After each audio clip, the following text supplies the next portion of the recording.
Would you be happy if, say like the first 10 games, Bulldogs win 8 out of the 10? Would you be happy? Of course, I'd still be happy. I think I would be sad. Why? Why is that? All right, guys, welcome back to the Touchline Podcast, episode 51. I'm here with the boys today. We're going to be specifically talking about how the Bulldogs can win the Premiership next year in 2024. But before we get started, how are you, boys? Yeah, before we get started, if you're new here, hit the like button, hit subscribe. Forgot about that. You always forget that. Always forget to do it. But anyways, make sure you do all that good stuff. How have you been? I've been all right. Yeah, I've been well.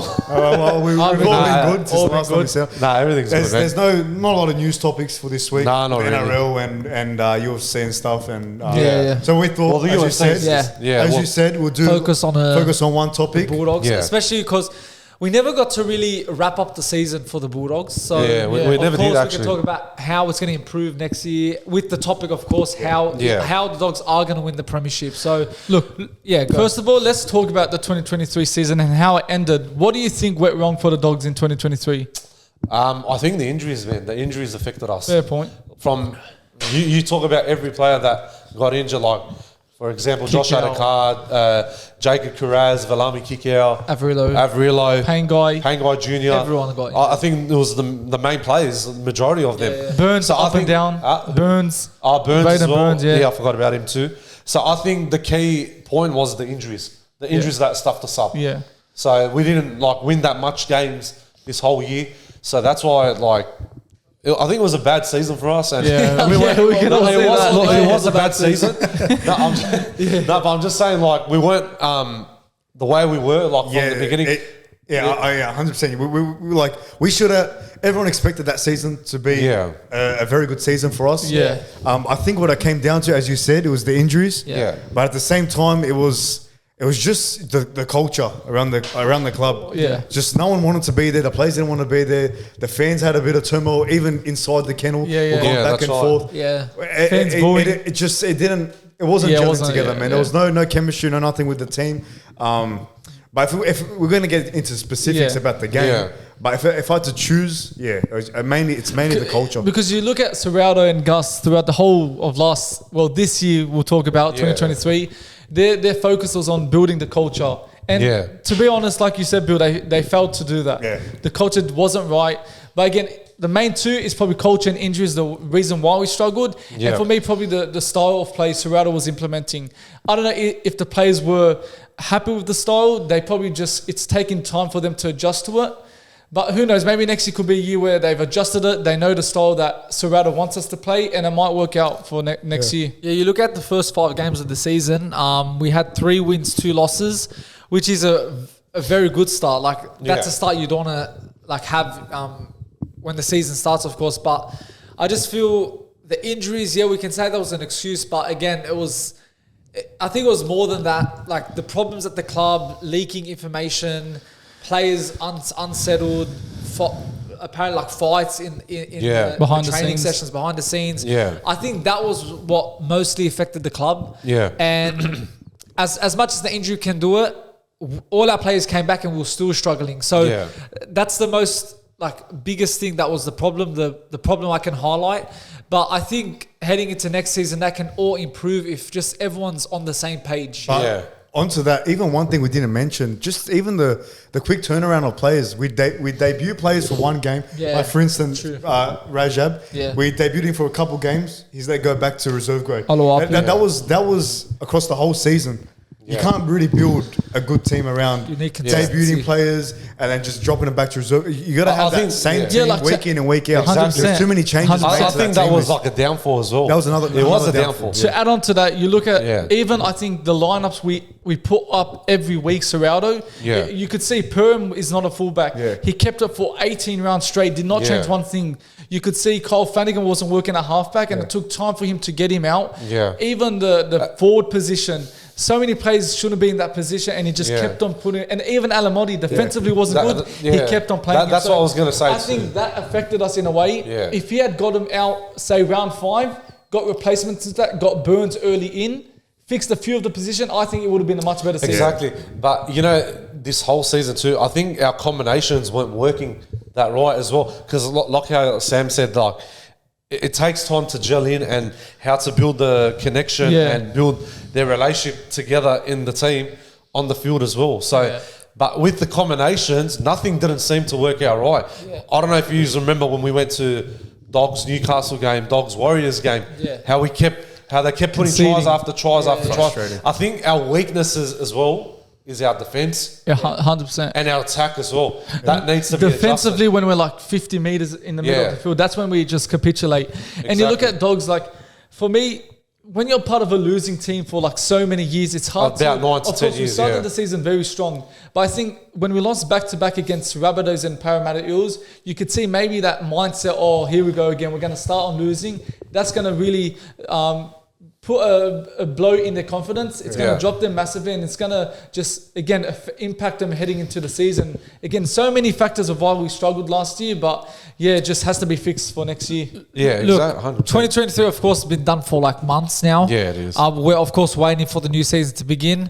But now the real question now we want to ask ourselves, of course, with the history of the Bulldogs and all these 2024 theories and all that, can they really win it? 100%. Yeah. Percentage is day one. I guarantee. Look, we're all How's that saying a question? the same thing. How's that a question? I know it's not a question, but like, I do want Bulldogs to win the Premiership. Yeah. I do want to win. I want them to win, but we have to make sure they all have to gel together when they're in their preseason training now, because I know they started already. They have to make sure they're ready to go. They can't be nervous. They can't be anxious. Because I think the nerves hits them before the game starts. Yeah. That's why they're always like either frustrated or they don't know what to do or they're panicking. So look, first you have to be calm as you can be. You always have to be calm. Yeah, exactly. Look, first, who are the key players for 2024 for Dogs next 2024 year? Next year? 2024. We'll go with Bill first. All right, let Bill start first. All right, key players, Stephen Crichton. Yeah, that's for sure. Yeah. I want to see Reid Marnie step up. Really. Yep. He needs a big season. Because he's our captain at the end of the day. Yeah, of course. And I'd say Josh Adokar. Yeah, he needs a big one. Or even you say Matt Burton. Matt Burton. Yeah. Anthony? Me, I'll say Crichton.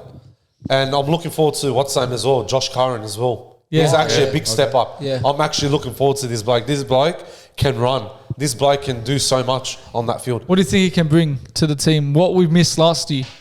I think the meters, the running meters. That's what we lack. I think we've lost that since 2014 and 15. Remember with Cassiano, Eastwood, Pritchard, Clemmer. Who else did we have? Sean Lane as well. So I think that's the missing piece. So I want to see that from Josh Curran, Jacob Preston, Kikau. Who else there is? Max King, Liam Knight as well. Max King. Max King as well. It's all the main forwards. So I want to see them. The running meters. So I said Josh Curran and Crichton. I'm going to say last one, I think Burton. I want to see his bombs next year in the 2024 season. Like, I didn't see that much this year. I only saw it like 3-4 times. I think it was limited. I think Serrato's told him something. Because he was doing them like crazy. In like the year I loved his bombs in 2022 season. That was like, I think after when Barrett left, that's when the winning spirit start coming in slowly. I know we didn't make it to the finals, but we were on the winning streak. I don't know if you remember at the end. I wish we we did this year. No, 2022 season before 2023. Before if we did make it to the finals or not. But that was really a good season for us. That was pretty decent. Well, look, so that's my opinion that Burton should step up. I think, like for me, I think the forwards is the biggest part because when you have forwards, you need them to make the meters, as you said. Absolutely. And then that will bring us in good field position for Matt Burton to shine, for Toby Sexton to shine. So I think for me, the forwards is a big part. Every single one of those players have to do their role in order for Burton to shine. And here's my next one. I think he has to have a big season because I don't think he was the best this season. Sorry, it wasn't the best though. He has more to offer. 2022 was like brilliant. He smashed it for us. He actually did, yeah. But this season was pretty poor for him. But we need him to step up. His kicking game went away this season, so we need that to come back to get us repeat sets. And Stephen Crichton, of course, you have to name him. What he done at Panthers. Yeah, he's achieved everything. Big game player. He's and he's a good defender too. Yeah, I've noticed. He's a good defender. He's actually very, very solid. So and he can bring that defensive defensive, effort that we need from the team, even Curran as well. So there's a lot of players that can improve our team, but we've seen it a number of times. We get players hoping they'll improve us, and it goes all to... For me, I'm going to go, I think the most key positions for us next year is our halfbacks. Burden and Sexton, because I think it's so important. There's rumours saying that Burden might be shifted to centres. They might put Black Taff into 5'8". But for me, we need to have a 5'8" halfback that's going to be long-term for us. No chopping and changing, because you look at previous years where Flanagan and Burden, or it'll be... Who's been the... halfbacks with Burden Flanagan, Avrilo as well. I think Kieran Foran.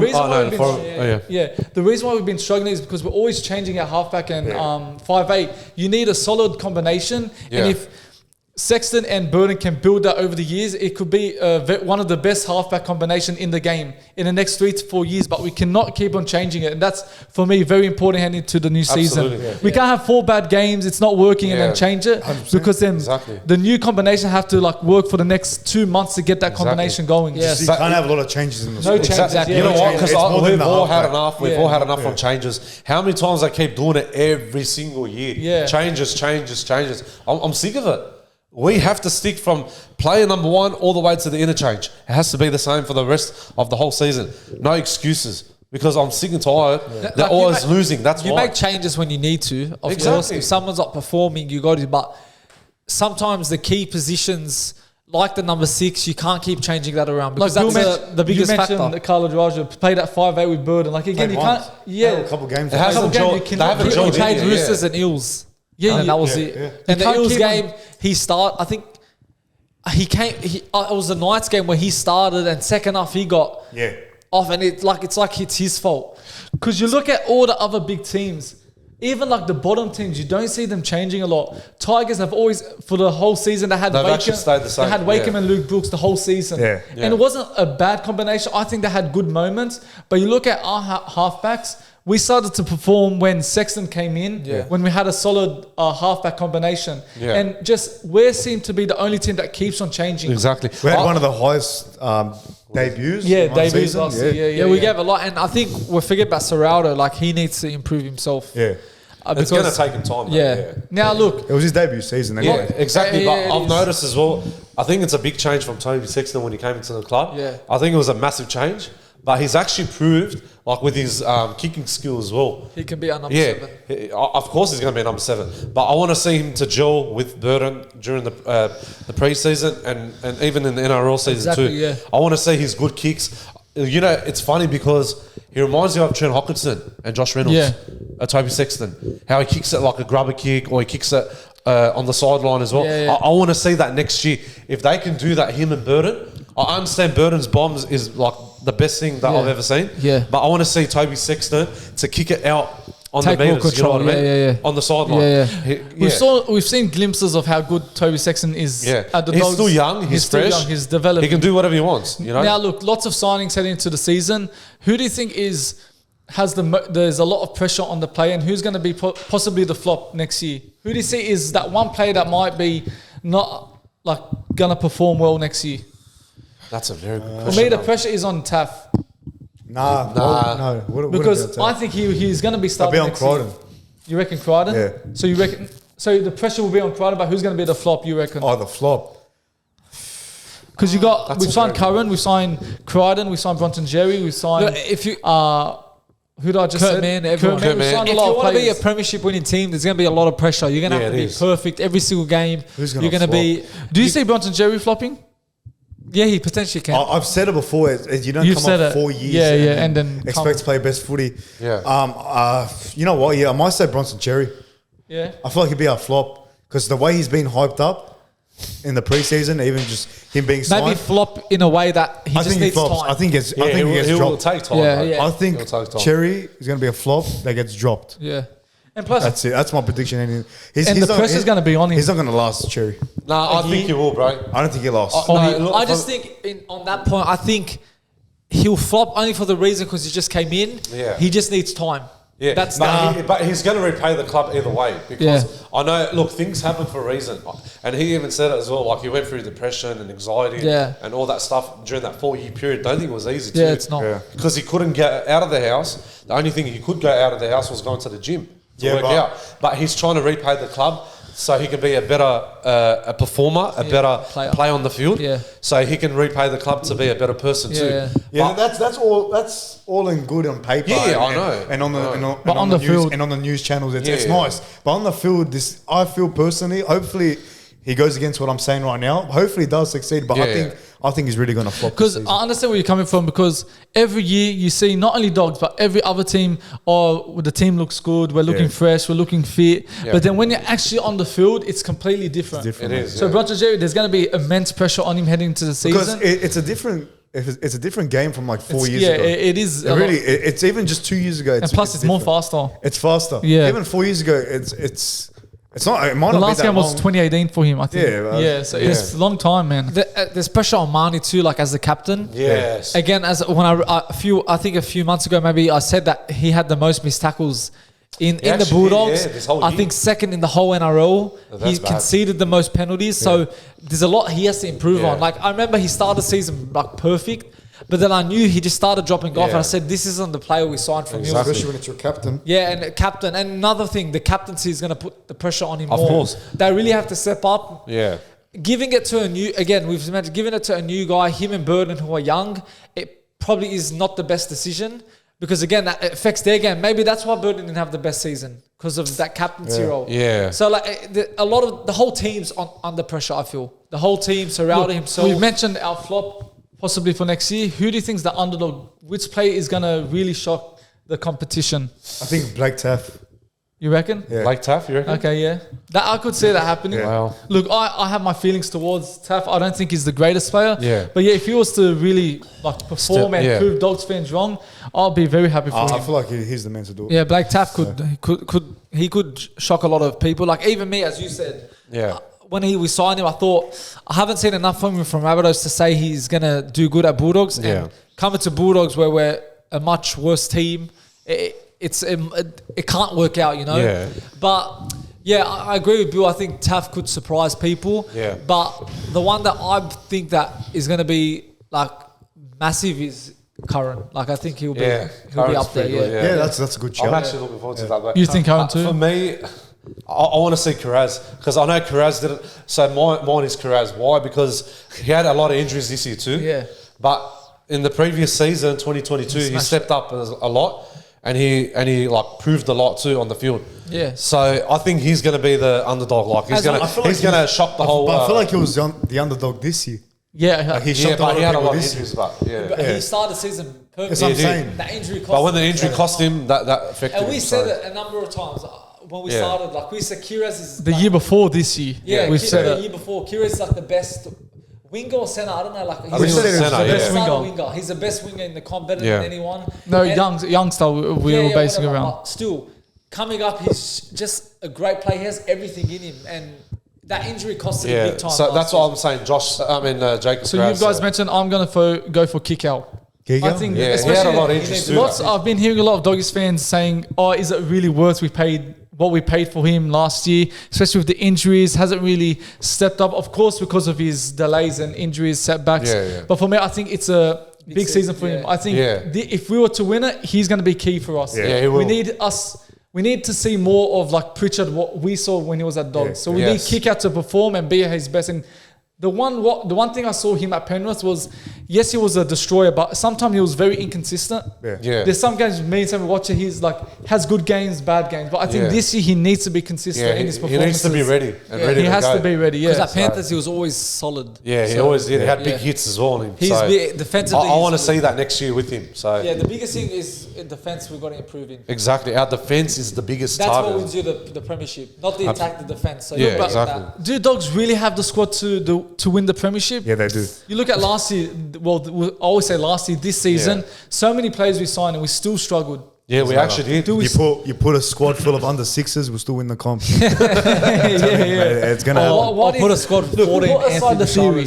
Put aside the theory that we're gonna win it. Why do you think we have the squad to actually win the Premiership. Look, do I think we have the jersey that looks like a Premiership winning jersey? Maybe not. Don't talk to me about Maybe not. But look, I feel like it's all going to click. It's all going to click in one season. I think a lot of good utilities, like a lot of backups. Which we've lacked over the years. But maybe we bought too many players. But yeah, look, I think the biggest thing, Joey, remember, who told us the most important thing is the bench.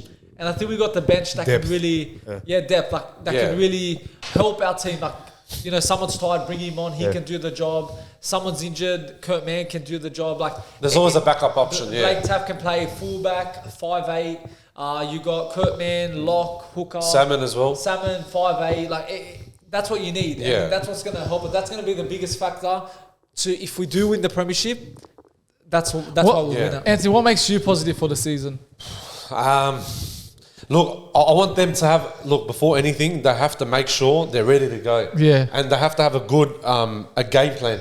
The game plan is always an important thing before you get on the field. Because they have to make sure they've got to do their combinations right. Yeah. You know, I don't know if you remember 2014-15 when they had the combination with Reynolds. Yeah, that was solid. The forward pack as well. Yeah, I remember every tackle I saw in my own eyes, third and fourth tackle, they always mix it. It's like, and plus, it's like everyone knew what each other's strengths were. They had their roles, yeah. So their roles, they have to make sure it's all, how can I say it, full detail. Like last year, like this season, a lot of the players didn't know each other. If you know, because you as a team, you got to know how this player plays. You got to know where this player is going to be, because that's what gets a team operating. Use Warriors as an example. They know what Dallin's good at. They keep on getting the ball to him. Like, when does they got a game plan, and he just scores in that corner post. Exactly, man. It's all going to click at the end of the day. It is. I think the greatest thing to ever come out of this season is that player walking out of that training session. And what happened at the back end of that season. That's all that motivator. Drama, that turmoil that came. That's the best thing that could ever happen to the Bulldogs. That's a big wake up call. So, all right, we're going to kick shit into gear. We're going to turn next season into a Premiership winning season, and that's what's going to happen. Because we can no longer have issues at the club. Every year there's something happening at the club. Trust me, it's done. That's I think it. It's has done. to. And look, you talk about culture. This culture, no more issues. And worst case scenario, if we don't win it, I just want top 8. Yeah, exactly. But like I told you, combination, that's the first thing. And second of all, communication on the field. I didn't see no communication this year in the season. They weren't speaking to each other. They were like down. I want to see that next year for 2024. If they're going to win, they have to communicate. Do you reckon, say next season, would you be happy? I don't know who I was talking. I was saying this to someone. Would you be happy if, say, like the first 10 games, Bulldogs win 8 out of the 10? Would you be happy? Of course, I'd still be happy. I think I would be sad. Why? Why is that? Don't get me wrong. Look, I want to see us win. Yeah, 100%. I'll take 5 out of 10. Yeah, but it actually make me worried. All right, we win 8 out of 10 games. What if the next 5 games are losses? As in, like, we've seen teams peak at the start of the season, but then they reach the midpoint of the season, they fall off, and then they fall off. So you want us to be, for example, like, you don't mind 5. I'd rather us not be the best at the start of the season. Just pick it up maybe a ratio. I'd look like the Knights. I don't want to lose, but maybe have like an even ratio, 6-4, even ratio of losses and wins. And then reach that maybe mid to end point of the season and start winning, because it's really not how you start it, it's how you end it. It's how you end it. Because you can have the look at Knights, for example. They had a really bad start. That end of the season so strong. So what do you think? Like, would you still is it a worrying sign if we win like that many games at the start of the season, or is it not? Look, in that moment, I think we're gonna be all happy. All at that mindset. I think we're going finals. Like, it's gonna happen. We're winning the Premiership this year, but it's all about not getting too ahead of ourselves. Yeah, we can't get too excited. We're a young team, and we're not used to being in this position. Of course, we've got experienced players that have been in this situation. Adokar, Burden, Crichton, so many players. I can go on and on. But it's important, like, again, just stay humble. Don't get ahead of yourself. Look at Penrith, young team, and they had moments when they won they versus 2020 Melbourne Storm. It wasn't, yes, they had a good season, but there was moments you could see something was missing because of them going too ahead of themselves. So it's important, just be prepared and focus. Every game, take game by game and week by week. So that's what I'm trying to say. So we should like be ready to go, but we'll have to take one game at a time, because they have to make sure that if they're going to be on a winning streak, they have to make sure everything's ready. A winning streak would actually make. I know it's not the easiest thing. No, it's not easy. It makes me very worried. Yeah, exactly. Especially if it's at the start of the season. Exactly. I want it to last from round 20 to round 26. And I'm like, you know what? We got something here. We're going to win But the then look, Premiership. some teams go winning a lot of games and it doesn't affect them. So you know, no, look, Bill has a good point because say you do win the first 8 out of 10, and you start losing 2 games in a row, that confidence is going to slowly go down. Exactly, and man. Dogs' history, they haven't really coped well with losses. Look, perfect example. The Knights. They started their season up until they faced the Dogs in 2023 was rubbish, really. Yeah. And then look, they picked it up to the end of the season. It carried over into the semis. So it's always you know what I mean? how you end it, like you said. It's really not how you start; it's how you end. Is there a position we still need in the squad?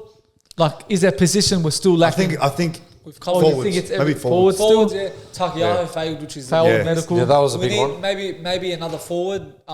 Maybe Phil Good was with Fanua Blake. Yeah, Fanua Blake. So maybe for 2025 we get him. But forward is the biggest problem we have. We don't make a lot of meters. Yeah. Max King had a bit of a fall last season. It wasn't the best. 2022 he smashed it, like our best prop. Yeah. Maybe it was a mistake letting Paul Vaughan go. He was a big I think that was a big loss for I you. think mistake getting him. He played pretty decent in 2022. Yeah. That played amazing. He played To be the honest, best. I would love if Dufty had stayed. I think just his laziness allowed the club just to move him on. Yeah. Because I think what I saw from Dufty is something we haven't seen at the Dogs as a fullback. Yeah. The last one, of course, Ben Barber, was the last time we saw a fullback that was direct. He was fast. He had the vision like Barber. But now, of course, we've got Crichton. We don't know if that's going to work out a fullback. But even Vaughan, I felt bad that he left quite early because there were so many other players that should have left before him. Like Exactly. And plus, Avrila, he should have stayed at the club. When he was playing fullback, bro, I saw the biggest difference. And he was like the happiest person on planet Earth. Okay? He had so much meters. He had the space that he needed. And he can run whenever he wants. Think about it, he's always one of our top try scorers. He was the best top try scorer. Put him in any position, he's there. He's always there. I think it was the biggest regret that letting him go to straight to Dolphins. That was the worst decision. Like I can't believe that he left the club. Like that was the worst. But Averillo, if let's say we didn't get rid of him, do we sign like Taff? Does Crichton come? You know what I mean? I get what you're saying, but what if I always say like I'd rather keep Averillo than sign Crichton. Really.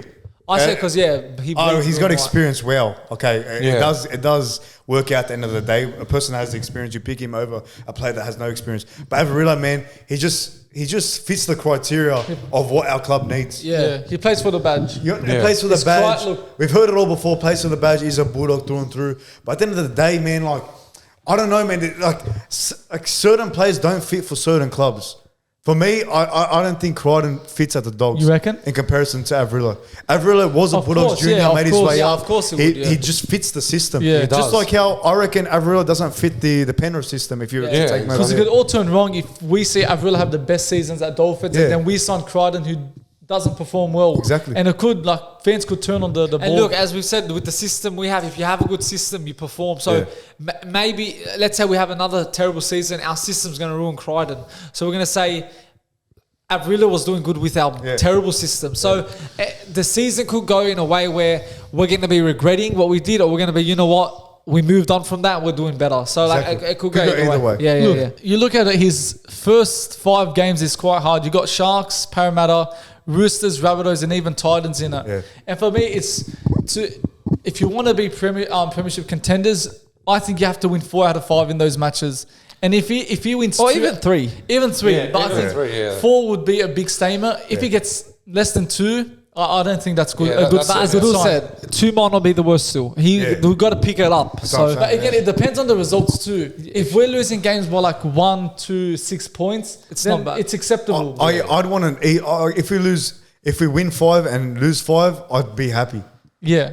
There's something there. Yeah. At the end of the day. 10 games. Yeah. And then he can pick up on those first 10 games. Sorrella can be like, all right, this is what we need to work on, works on it. Then we peak at the end of the season. Just like we just click it. Yeah. We just click into. That makes sense. Yeah, we just click, make it all right, and then by finals time we'll be playing in finals. I think Knights gave the best example, as we said, how they picked up the form. So like your season's not done until it's done. Because O'Brien, his coaching role was on the line. He was about to go, and it just changed. And then look, see, Serrata could be in the same position. Yeah, it could be in the same position where it just changes. I think for me, last year, like we said, so many issues behind the scenes about the style of play. Yeah.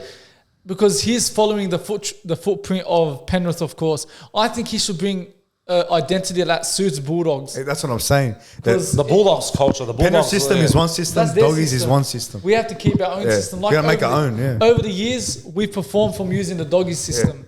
And he seems to be changing it to a Penrith culture, which I don't like. It could work, but stick to what's been working for years for the Dogs. That's what he's trying to do. That's what Serrata's trying to do. Anyways. I think he is trying to. He's trying to bring back the Doggies culture. Yeah. But like he just got to understand what it is. I'm sure he does. It takes time, bro. Because unless you're a Bulldog, like you don't know what the culture is at the end of the day. That's what he said. Oh, I used to go through Belmore, but that doesn't mean anything. It doesn't mean nothing. You got to know the club. You've like played for it. You had some connection with like Mick Potter, Phil Gould. Yeah, exactly. They're the OGs. Yeah, and like Serrata did say that this season he really wanted to see what players are fit for the shirt, what players are ready to go all the way. Is he trying to say that maybe to back up what's happened this season? Maybe doesn't want to put himself under the bus. Yeah. But there's a lot of pressure on him, the club, the players.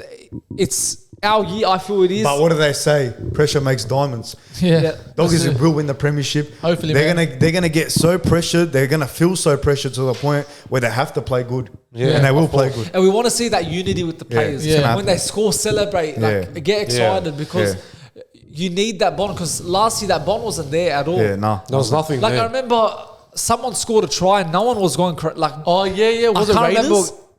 Raiders. I think it was Raiders. Was that at the Magic Round? Or was it? No. It wasn't the Magic Round. It was the one at the game. Canberra. Wasn't even like we still had a chance to win the game. They weren't celebrating. They weren't even rushing. Like that's when you know there's no. Their mentality has to be better as well. Anthony, we didn't hear your thoughts. How long are you giving Serrata? I told you 10 games. Oh, 10 games like us? That's what I said. Yeah, 10 games. I think 10 games will do. That's fair. 10 games, surely. You don't have to. But 10 games, Yeah. Before I want to quickly ask about Gus Gould. Are you happy with the way everything's unfolding now? Like you can see him. He signed more players for us. There's been a few posts on Instagram him at like the training of the youngsters. I don't know if you saw it. That it was raining, pouring. All the youngsters were training, running up the hill. Oh yeah, I saw that. And he goes, that was on what's name's Instagram. So you want to be a Bulldog? I saw his Instagram. That was Andrew Hachiri. He's a friend of mine. That's all right. I haven't seen that bloke in years. So he actually recorded it. Of the young Bulldogs squad. He was training. So he's a a trainer. Oh, he trains them. Yeah. So Gus Gould, I think he's now starting to. Of course, they won the Jersey flag. They won the. Did they win the New South Wales? No, they didn't win. They won the Jersey flag grand final, but they lost. New South Wales Cup. Yeah. But now I think we're starting to see now the youth system starting to work. At the start, me and I'm sure like you boys and all the Doggies fans, we're critiquing Gus Gould. Yeah. I'll take all those words back, man. I really think Phil Gould is doing something good for the club. You can see it through the junior system, what he's building there. All I ask for him is just not to get rid of any Bulldogs juniors that are playing in first grade.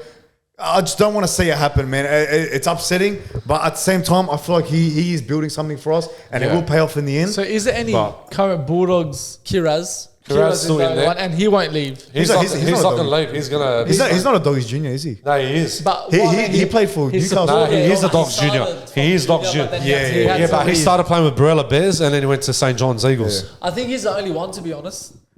He was there, but Averillo was there too. You had Averillo, you had Aaron. And now Bronson Jerry was a Bulldogs junior. He played for Moorebank Rams. Reid Marnie was. Reid Marnie played for Queensland. No, he was. Actually, if we're talking about now coming out off the ranks, I think it's just probably. I think Kiraz is the only one. Yeah, the only one. That's upsetting. It is upsetting. That's the only we had Shop and we had Averillo. Imagine those boys in the team now getting ready for what could be a brilliant season. Yeah. So like that's what you want. You want those boys to look for dream for these moments, prepare for these moments, train for these moments. And you win. Like imagine winning the Premiership with the team you loved and you support as a kid. Us, if we were playing, imagine winning the grand final, or just not grand, making like top 8 with the Bulldogs. Like it's a big achievement. You work hard for those. Even moments. Just earning your debut jersey. Yeah, exactly. Well, I mean, that's a Premiership in itself. It means a lot. And Oluwapu is now injured, so like we're not going to see him. So another year, I think, because after his neck injury. Neck injury.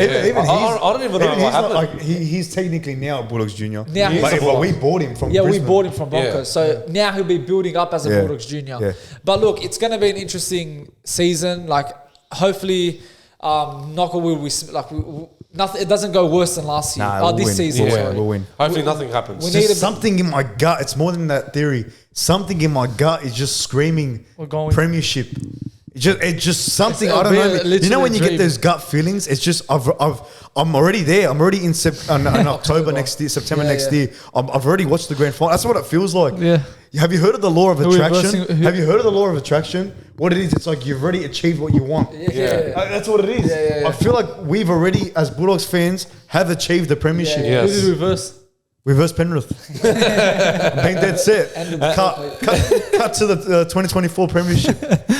Cut to it. I think you scored that game. But honestly, but last thing before we end it, what do you think of the new jersey coming into next year? I don't like it. I think it's the same. It's the same from this year. I think it's the rule is 2 years. Yeah, they have to. I never heard that rule. Apparently, it is a rule. I think it is a rule. You know what I want to see? I want them to bring back the 1998 to the 04 jersey. They have to. I want to see that. Yeah. Like that's the OG jersey, bro. How the card had the thing, like you think they were bringing that full kit and then the same thing. Like I think they have to. What? I think they have to leave 2 years. It's a rule because when I heard the rule like just last week, then I started to remember that 2011, 2012 was the same. There was a few changes. But 2010, 2011 was the same, wasn't it? No, I think. It was 2010, was it? Oh, so maybe they kept it for 3 years. Yeah, that was two. Yeah, but they had the sponsors with J-Car Electronics. 2010 wasn't that the what was the yellow one? The cancer. 2010 was the old logo, wasn't it? Yeah, and they had that yellow logo as well. The kids. No, the here was the big. J-Car. The yellow. The yellow one. The yellow, the smiley face. Oh, that was the cancer. Yeah, so I think that was back in 2009 and 10. That's what I'm saying. Back in 09 to 012, I think. No, wait. Hold on. What is it? No, it's right. That it is a rule. 2011, it was the same jersey as 2012. Yeah. But then 13, they changed it. Yeah, that's right. It is the rule. If that's a rule, that's but at the end of the day, man, but I just... Couldn't they at least change the shorts? Why they put tape over the future form sponsor? That's just, for me, I'm just thinking of 2023. It looks cheap, man. I don't want to see it. Like it's not that deep. But I don't want to see a tape over a logo on a shorts. Well, why is there tape? Because they didn't change their shorts. That's the shorts. That's what their sponsors, is it? So it was future form there. Now future form's up there. Okay. So like they just taped it over. For now. At least I think that's it. Going to tape. It's tape. I think so. Yeah. Nah, surely. It's a nice jersey. I like that jersey in 2023. Yeah. But considering the rules, they can't change it. I just hope it doesn't fit. Because I returned it for that reason. It did not fit well at all. Yeah. Just very boxy. No, I think me and Anthony was. I'm getting that's retro. what You got the retro. Not that, but only the 19. Yeah, that's what I said to jerseys. Charbel. So I said, you know what, with my jersey that I purchased this year, I was like, you know what, I'm actually going to go to Rebel Sport and bring back the retro. Yeah, the I'm retro getting that. like what you have. They're the best jerseys. I want to find the 2012 jersey, man. That is the jersey. Well, the only thing you can find it if you go on maybe I checked everywhere. Facebook eBay. Marketplace. Yeah, man, but I don't know. It's hard to find it, man. Yeah, That is our jersey. That's the jersey. That's around the time that we fell in love with footy. That jersey means a lot to us. Yeah, 100%. I had the 2014 jersey, but the heritage one. Okay. They don't do heritage anymore. Yeah, but it was very tight on my body. I was like, I can't wear this anymore. Packing the kilos, eh? Yeah, put a bit of some pounds on. You go gym at Perth, but no, I'll be training here. But you said that last year, Magic. Yeah, I know. That was 1 year later. What? No, regardless, we're going to win a premiership. Anyways, but I think we all know 2024 is the year. Put your house on a We're winning it. But that's a wrap. We wanted to bring something different to the channel, not regular podcasts, changed our focus on one topic. But yeah, I think it's been a good chat about Bulldogs. A very good chat. Talking about 2023 and heading into the new season. But that's a wrap. If you're new around here, subscribe, hit the like button. Comment on. Comment down below. Comment again, and we'll see you guys soon.